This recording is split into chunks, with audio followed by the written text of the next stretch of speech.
Tumesurprise-siwa hapa hivi kwa the Dori Sambu Talk Show.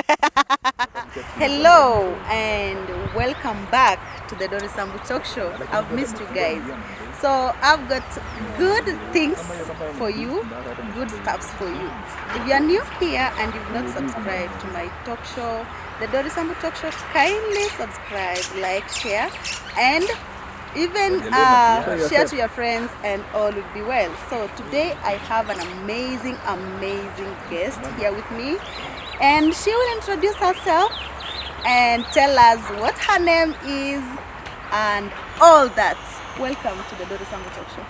Oh, thank you very much for such kind of beautiful introduction. I'm Mercy Awiti. Okay, tell us about yourself. I'm Mercy Awiti, to be precise. I am from Nyanza.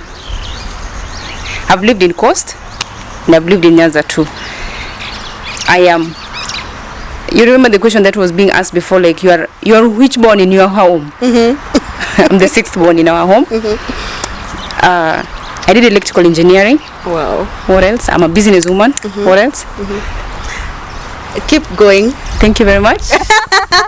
Okay, I know you're here because the Dori Sambu Talk Show is all about inspiring people out there, and I know you have an amazing story. I'm so sorry to bump on your show. You guys look amazing. Thank you.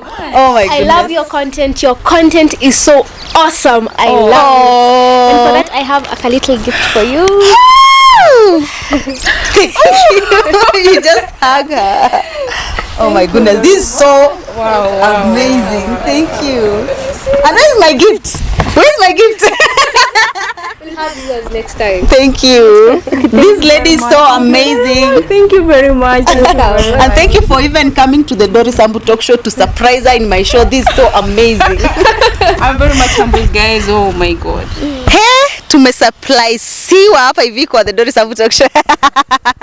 But anyway, that's so amazing. I think that's your fun. Yeah, sure. And let's get back to the Dori Sambu Talk Show. Yeah, sure. And I think that this is where you're going to tell us more about why you got this gift, right? Yeah, sure.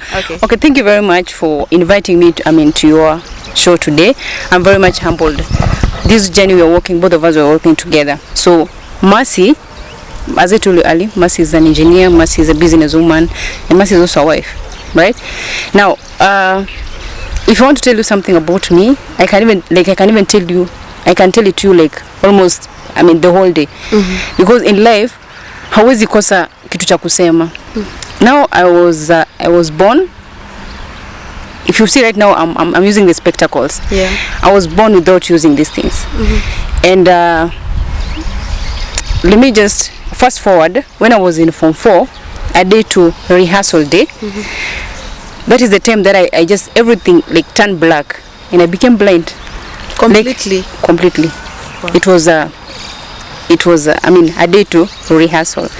So like things just turned out the way they were, and I had to go back home. You know those wale wa mama ambao wako vijijini they just take these traditional herbs and so that is how I did my exams. Like I went back to school after all those medication, the herbs. I went back and I did my exam. Luckily enough, I did not fail because I remember that time my eyes, I was not even able to see and I was not even able to hear. So when somebody can interpret it in another way, but I know that it had a purpose. Yeah. So I did not fail, but what I had in mind was I wanted to be an engineer, and actually that made me not to like my passion did not even stop there. Yeah. I had to continue, and by the end of the day, I got a C+. Oh, that's amazing.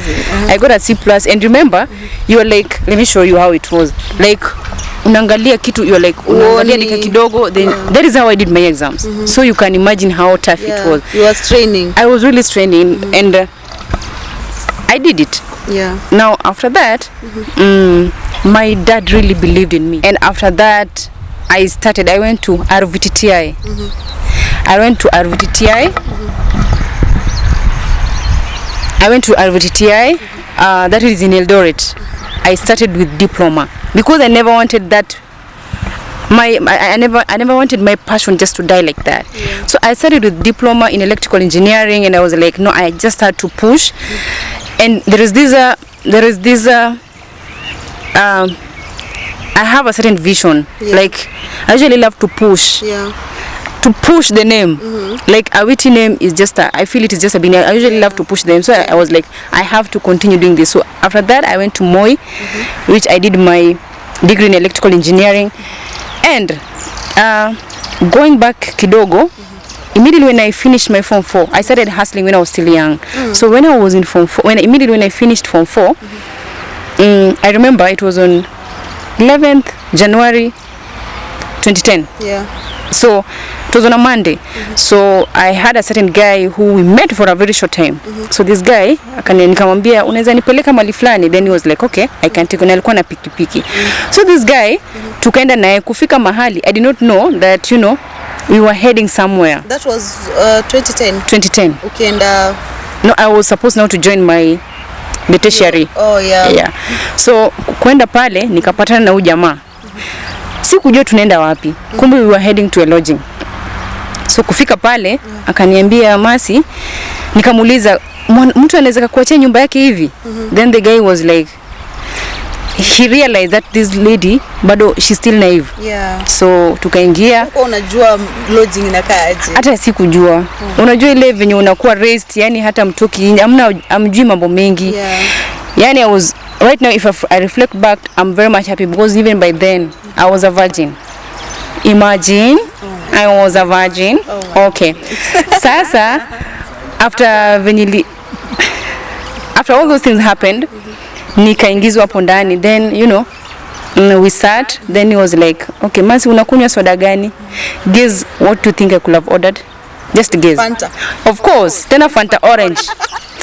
Yes, I ordered Fanta orange. Then after ordering Fanta orange, now that is how like something came into me. Like I was like, there is something. I was just feeling something. I was not feeling like I'm not in the right, like I was in the right place. So is Fanta nakunywa, but it wasn't even going like venye I feel.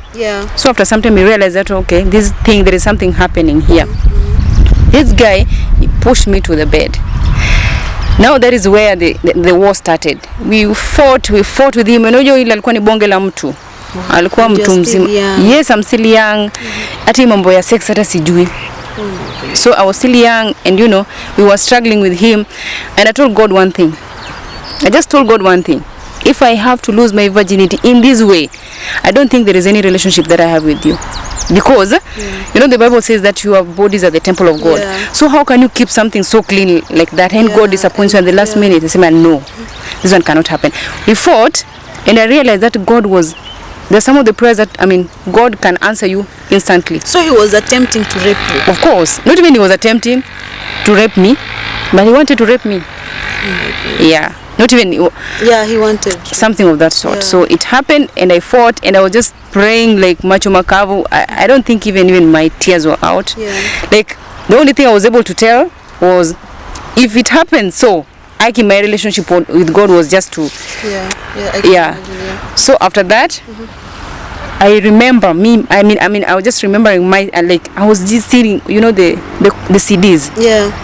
It was my first time seeing a CD, the condom.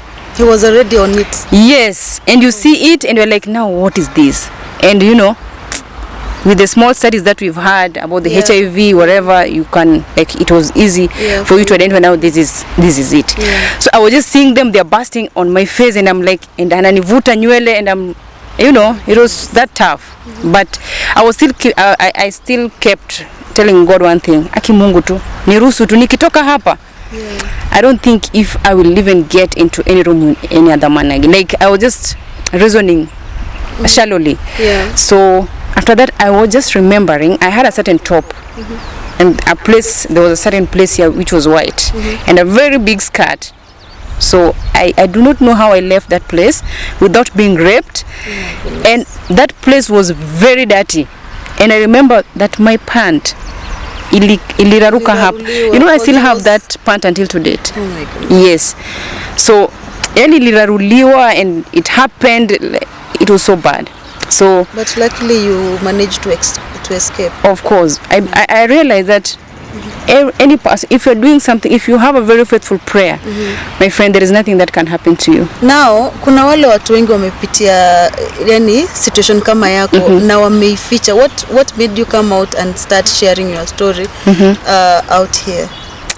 The reason that's why I'm sharing this story, because you know, after such kind of a thing, if it happens to you, that hatred that you'll start developing with men.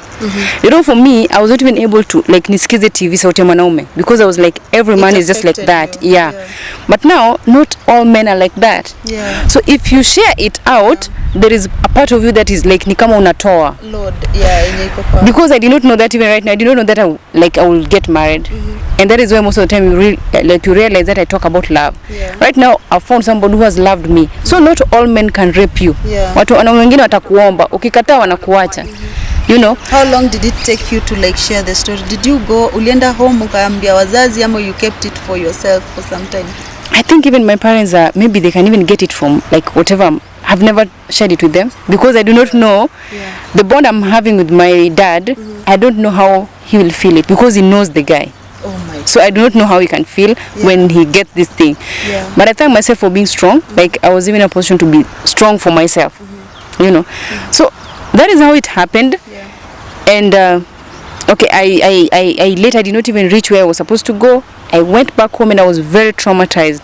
Then from there, now that is the time I went to Eldoret for my diploma. Then after diploma, I did my degree. Then after that, now I was on nilikuwa kazi. Sasa kufika kazi, now I was in Mombasa. Kufika kazi, I was still naive by the way. Hii mambo ya wanaume sijui ni vile tu siku hizi kidudu ambayo inaitwa mapenzi inatupeleka tu hivyo, lakini in the real sense I tell you, but it is not wewe mapenzi mimi, because I am the love. Now when I was in Mombasa, I met another guy. So me meeting this guy, ilipata kama all these things like ni kama zinanitoka, everything is just getting out of my mind, you know. And I was like, now it is very much easy to love again. Yeah, he loved you. He loved, like, can I say it is love? Yeah. Can you tell us ni nini ilifanya ukasahau kile kitendo? Did you share your story before even coming out here to share? Did you get counseling or did you get friends to talk to? I shared it with only one person who was able to talk to me, but I did not forget. If I could have forgotten, I could have not been saying it right now. Yeah. I've not forgotten about the whole thing, the whole scenario. I've not forgotten about it. Even too, to come out of it, like who educate, who inspire people. Yes. Yeah. So you know that some of the people that usually unapata like some of the people are saying that, you know, I'm in lesbianism because I was raped. I am doing this, I don't want men because I had an attempted rape. Like I'm saying this because that one should not be an excuse. If you don't want a man, just say that I don't want a man, because that is what you feel, but not because you are raped. You can always be raped and come back to your senses and get a man for you. Right man for you. True. If you had an attempted rape, you don't hide behind the whatever, you know, men are bad, and not all men are bad, you know. So like I feel this because I usually feel for men. Like I usually feel for them. Like if unapata ameanza kudate mwanamke, then unapata at some extent huyu mwanamke akona mwanamke mwingine, you know. And when you ask these ladies, they will tell you that, you know, I was at broken before. Like I had an attempted rape, I was raped before. That one should not be an excuse. I like how you're strong and how you've come out to share your story. It's so inspiring. And I want to tell the man that now you've gotten nalikupenda hivyo, like I salute him.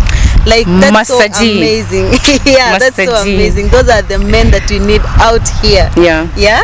So what do you tell, what advice will you give to those who've gone through the same situation that you've gone through? The only thing that I can tell anybody out here is just speak it out. Like just talk. Each and every person's situation is different. But if you don't talk about it, you'll end up with another woman. And actually, if I may ask, is a man, like men and women, are they tasting the same? We have tried a man, of course, and the taste of a man is just different.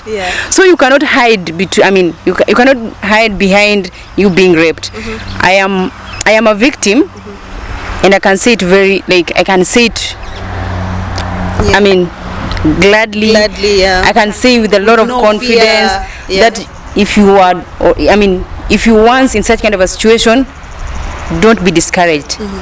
Get somebody, talk to any other person out there. Any person that you trust, and you can always love, and you will be loved. If you need that love, they will always give you the love. And if you don't want it, you'll get it from other women, and that is what I usually discourage most. The love that you're talking about is from the opposite sex. Yeah, and yes. I like what you are doing out there. I think you have a show. Of course. Yeah. Can you tell us where we can find you, how people can get to your YouTube channel and all that? Give out your handles. Okay. My YouTube channel, I'm still repeating, it is all about love. The songs that we do it is all about love. We care.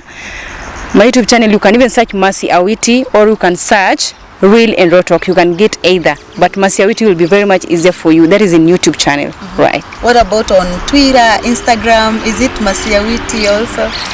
Oh, I've not changed, but in Instagram it is Nairobi store something. I've not changed because I started with business before going to all right. So the YouTube channel is Mercy Awiti. Mercy Awiti. Okay, so it's been amazing, guys. Thank you so much for coming to the Doris Sambu Talk Show. It's been an amazing story. I hope you get inspired and get to talk about whatever you've gone through. Otherwise, tell people to subscribe to my YouTube channel as we end the show. We are in Doris Sambu Talk Show. My friend, I visited there for the first time and I really like it. I really liked it. What about you? You can like it. You can like it more. Doris Sambu Talk Show. Yes. Doris Sambu Talk Show. Yeah. So thank you so much, guys. Keep subscribing to my YouTube channel, liking, sharing. Click the notification bell, and until next time, bye.